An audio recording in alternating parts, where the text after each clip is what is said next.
নমস্কার। আজকে আমি আপনাদের জন্য নিয়ে এসেছি কষা মুরগি মাংস বানানোর পদ্ধতি, তাও খুবই অল্প তেলে। এটা খুব একটা রিচও হবে না। তো রান্নাটি করতে প্রথমেই নিয়ে নিতে হবে সরষের তেল।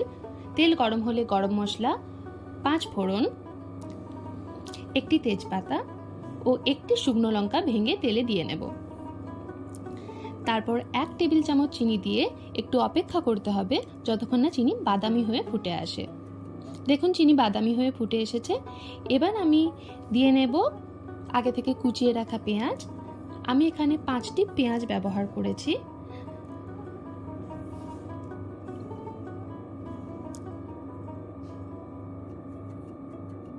এবং আমাকে পেঁয়াজটি দেওয়ার পর কিছুক্ষণ অপেক্ষা করতে হবে পেঁয়াজটি বাদামি হয়ে আসার জন্য।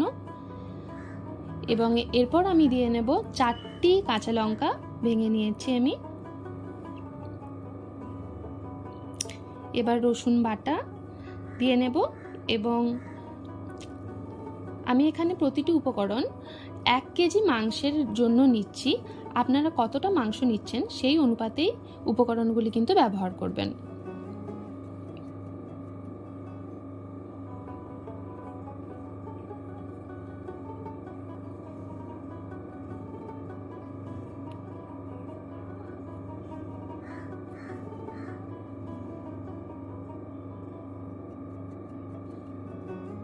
এবার আমি পরিমাণ মতো নুন দিয়ে নিচ্ছি।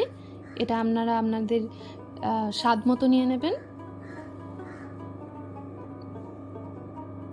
এবার একে একে আগে থেকে বেটে রাখা জিরে এবং আদা বাটা নিয়ে নেব।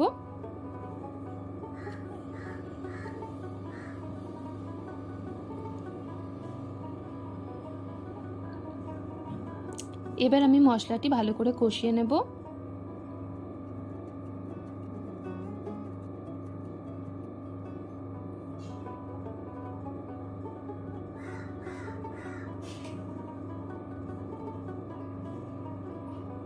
এবার আমি 3 চা চামচ হলুদ গুঁড়ো এবং পরিমাণ মতো লঙ্কা গুঁড়ো, আপনারা কীরকম ঝাল খাবেন সেই অনুপাতে আপনারা কিন্তু লঙ্কা গুঁড়োটি ব্যবহার করবেন।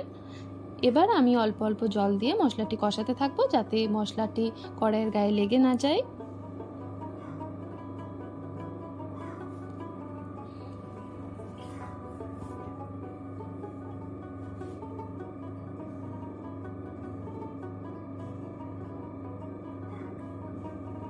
দেখলেন আমি অল্প অল্প করে জল নিয়ে নিলাম এবং দেখুন তেলটি উপরে যখন ভেসে আসবে, মশলার উপরে যখন ভেসে আসবে তখনই কিন্তু আমরা মাংসটা দিয়ে নেব।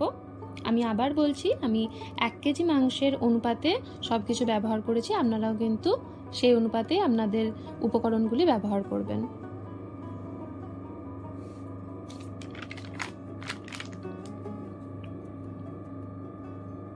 এবার আমি মাংসটি ভালো করে কষাতে থাকবো এবং তাহলেই হয়ে যাবে কষা মাংস একদম রেডি। দেখতে পাচ্ছেন রংটা সুন্দর এসেছে। রান্নাটি ভালো লাগলে অবশ্যই বাড়িতে ট্রাই করুন। কমেন্ট বক্সে জানাতে ভুলবেন না কেমন লেগেছে। আর অবশ্যই আরও এরকম সহজ রেসিপির জন্য লাইক, কমেন্ট এবং সাবস্ক্রাইব করুন।